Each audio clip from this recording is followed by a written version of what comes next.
ქრისტე ჯვარცმის შემდეგ როგორც გითხარით 64 გაიღო და აი ეს გვახარა ამ წიგნს, რომელსაც ახარება ქვია.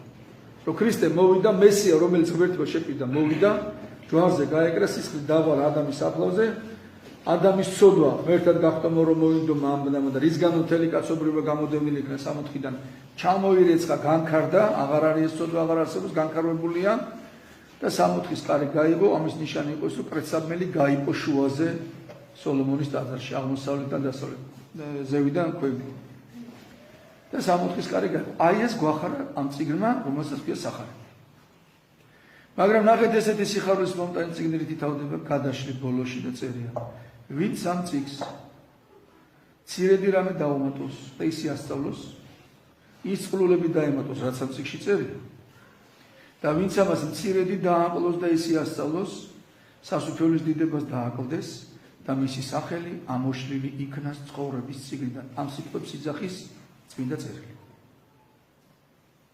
ამ სიტყვებს იძახის სამყაროს შექმნელი ყოვლა წმინდა, ყოვლა მოწყალე ღმერთი. ანუ ვინც სახარება შეცვალოს და ისე არ ასწავლოს, როგორც ეს მოციქულებმა იქადაგეს სული წმინდის კარნახი. წმინდა მამებმა განმარტეს სული წმინდის კარნახი და თვითნებურად დაიწყოს განმარტება. ესეთი ადამიანი ეწინააღმდეგება სული წმინდას, რომელსაც ეს წიგნი დაწერა, არის სული წმინდის მოწინააღმდეგე მგმობელი. და მეორე დამატება, ყველა ცოდვა ეპატება კაცს, სული წმინდის მგმობა ეპატება არც აქ, არც იმ სოფელში და სული წმინდის მგმობელი მიდის მარადიულ გეენიაში. ანუ არასორი სარწმუნოების კაცისათვის ლოცვა არ შეიძლება. მივხვდით რატო ვილაპარაკი ამ დღეს. რაც ორი კეთილშობილი კაცი, აი დედა ტერესა. ხო კეთილი იყო მით ხო. შესეთ ეს სიკეთის ფარდობითი. სახარებაში წერია, ასე შენი მარჯვენა აკეთეს, მარცხენა მარიცოდეს ასაკეთებს. რატო? იმიტომ რომ ამ პარტავნებაში ვარ ჩავარდი. მთელი სოფლიო რო შენზე ლაპარაკოსო, ყველაზე კარგი ხარ და ყველაზე კეთილი ხარ, წავიდი რა დღეში ხარ. ნობელის პრემიას რო გააძლევენ სიკეთეში. წარმოვიდგინე რა დღეში ხარ. მართლა რო ესეთი გგონია, რო ხარ და ხო ვიცი ჩვენ რა ვარ. ადამიანი ხო იცის რა არის ადამიანი. ჩვენზე კარგად ვინ იცის, მარტო როჩები ჩვენთან ვინა ვარ. ჩვენი ფასი რა არის, ხო იცი? ლოცვა არ შეგვიძლია ნორმალურად, ღმერთთან ცხოვრება გვეზარება, ყველაფერი გვეზარება. და რისი გამკეთებლებია პოტენციურად ესეც ხო ვიცი? და მაგრამ თავიდან ლაპარაკი ამ საბრალო ქალზე, მაგრამ საერთოდ ლაპარაკი. წარმოიდგინეთ, ჯერ ეს და მეორე არასორი სარწმუნოება. შეიძლება შენი კეთილი საქმეები, რასაც აკეთებ, შეგეციოს და გენიაში არ მოხდე, წულწუბაში მოხდე. ან თუ უფრო კეთილია წულწუბაში კვეთახჩენაში მოხდე. ან მატლი დაუძინებელი საათი იქ მოხდე, მაგრამ 64-ში ვერ მოხდე. 64-ში მხოლოდ ის ადამიანები მოხდებიან, ვისაც ორი სარწმუნოება აქვს და ვინც ცდილობს ღვთისმცნებებით ცხოვრებას.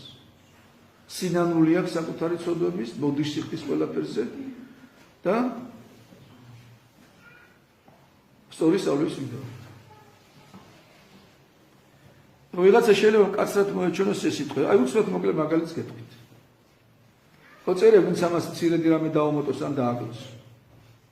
აი წარმოედგინეთ პასპორტი როცა უცხოეთის პასპორტი. ერთი ციფრი, ერთი ასო შეცდომა რო იყოს, საზღვარს უღარ გადაკვეთა. დროებითაც კი არ შეგიშობებ ქვეყანაში. ერთი ასოს გულისთვის. გეტყვი ამ პრობლემა. წადი საელჩოში, შენ პოლიციაში გაასწორე იუსტიციის სახლში, მერე მოდი და მერე შეგიშობ. ხო ეს შენ თუ ღვთის წინაშე სწორი სწავლება არის, სასუფეველის საზღვარს ვერ გადაკვეთა. და შეცდომები თუ გაქვს სწავლაში. რა უნდა ქნა? უნდა ჯერ დაფიქრდი ამაზე, ოდიში მოიხადო, აღსარება თქვი, შეინანო, თუ არასორი სარწმუნოებით ახარ მონათული მოინათლო, ეზიარო და არაფერი პრობლემა არ აქვს. მრავალნი არიან წოდებულ და მჭირებნი რჩეულ პირდაპირ წერეს სახარებაში. აი ზოგი იძახის როგორ ამდენი ქრისტიანია და ჩვენ ცოტანი ვარ და პასუხი ეს არის, მრავალნი არიან წოდებულ მჭირებნი რჩეულ. არა ყოველმა რომელმა თქვას უფალო განა შენ სახელს არ ვიზახდი, განა შენი თარვას დედით სასწაულებს კურნავდით, ავანტყოფდით, ვაცოცხლებდით, კვრებდით და ასე შემდეგ. მე ვეთქვი მან წარვედით წემულმა საუკუნეც ეს ხშირად მე თქვენ არ გიცნობ. ესეც მინდა წერილის სიტყვებია. დღეს რატომღაც უნდა წმინდა წერილი როგორ წარმოაჩინეთ, რომ მხოლოდ ღმერთი კეთილია და ღმერთი არავის არ სჭირს და როგორ შეიძლება ღმერთის გეშინოდეს, ღმერთი უნდა გიყვარდეს, ღმერთში აკრძალვები არ არის. დიდი ბოდიში, მაგრამ ურთიერთობა ადამიანსა და ღმერთს შორის დიდი დაიწყო. ადამ ყველაფერი გააკეთე, ამის ნაყოფი არ ჩა. ესე დაიწყო ურთიერთობა. აკრძალვები. ათიცნება რა არის? აკრძალვები. წარღვნა რა? ცნების დარღვევის შედეგს საჭირო. ვინ დაუშვა ყოველად მოწყალე ღმერთმა? რატო? იმიტომ რომ ღმერთი არა მარტო ყოველად მოწყალე, ყოველად სამართლიანია. ყოვლის შემძლე ყველაფერი თანაბარშია ღმერთში, ყველაფერი, ყოველად კეთილობა, ყოველად მოწყალება, ყოველად სამართლიანობა, ყოველად მიმტევლებლობა. ღმერთი უსამართლო იქნებოდა, რომ არ გაეფრთხილებინა კაცობრიობა და ისე მოულოდნელად თავს დასტეხოდა წარღვნა. 120 წელი წარმოიდგინეთ.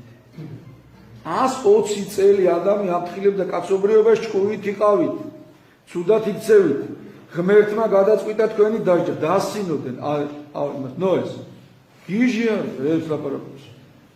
და ღმერთმა რო უთხრა დიდი კიდობანი ააშენე მთის წვერზეო, რას აკეთებ ბოლომდე და გემს ვაშენებ მთის წვერზე აშენდა, მართლა გიჟია.